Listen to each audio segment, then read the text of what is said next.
Senator. Thank you, Mr. Chairman. Mr. Secretary, appreciate all of you for being here today. I think one of the things you can tell is that members of this committee are struggling, and they're struggling because they're hearing a lot of things that are contrary to policies that we've heard before. I mean, you yourself had said that in the past you were adamantly opposed to deadlines, and yet today we're dealing with a July 2011 deadline that, Admiral, you said, by then we'll know whether or not we're succeeding or not by that date. We'll know whether or not we're succeeding or not by that date. But there's no trigger with respect to the date. It doesn't matter when you get to that date how you're doing. There has been a date set for drawdown. This is not a date for assessment.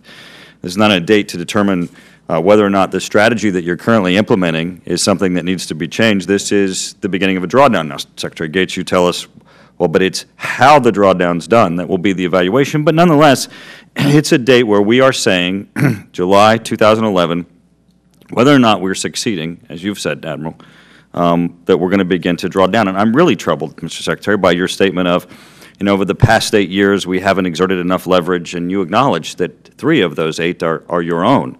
And I'm not comfortable with your conclusion that setting that date, which is an arbitrary date of July 2011, is going to provide you with that leverage. And you turned to us and you said, well, I think that the American people want to know that there's going to be an end, having 8 years of this. Well, Mr. Secretary, I think what the people want to know is, are we going to be safe? I mean, the reason why we're in Afghanistan is because we were attacked on 9/11 and we lost the World Trade Center from perpetrators that originated from Afghanistan. This isn't an issue of whether or not we want an end, it's how we want an end. And that's really what I was looking for today, was some answers as to how we're going to get that in, not an arbitrary deadline. And what concerns me, again, with arbitrary deadlines, when you look to Guantanamo, this is an administration that said we're closing Guantanamo in 12 months, which is something I opposed. But now we're going to be drawing down from Afghanistan in 18. We couldn't accomplish closing Guantanamo where there are a handful of terrorists and we have complete control. But in Afghanistan, where there certainly is an innumerable amount, we're going to begin a drawdown in 18 months. Now, Admiral, you said that, I believe I got this right, that the Taliban are making more than the Afghan army. Several members have asked you questions about the drug trade, and I have a chart I want to hold up, Mr. Secretary. This is looking at the drug trade from 1995 to 2009. I think this is important for us to look at because every time we take up the issue of what are we going to do, how is the Taliban being funded, how is Al-Qaeda being funded, and we talk about the drug trade, it should not be an issue of this esoteric concept of drug trade. It's actually the increase in the drug trade.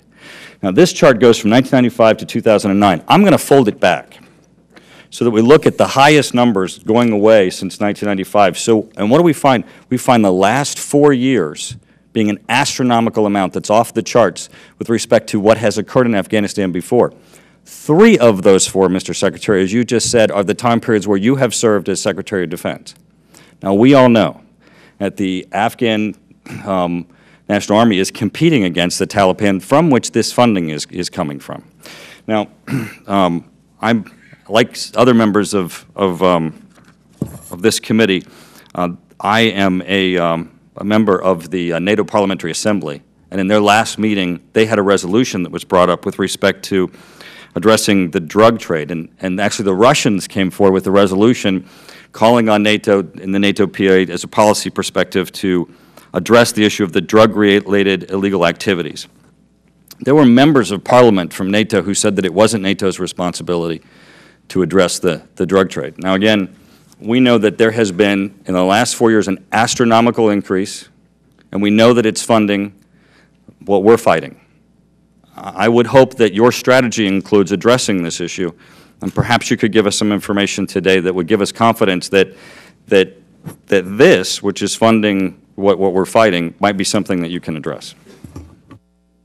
You're correct about the reluctance of other ISAF nations to tackle this problem. I would tell you that NATO's policy on this, the ISAF policy, to which the governments have acceded, I wouldn't say they support it enthusiastically, but the ISAF rules of engagement in terms of going after drug traffickers drug lords and the drug labs was changed about a year ago. And so ISAF, the commander of ISAF, now can deploy forces and engage forces in trying to deal with these groups.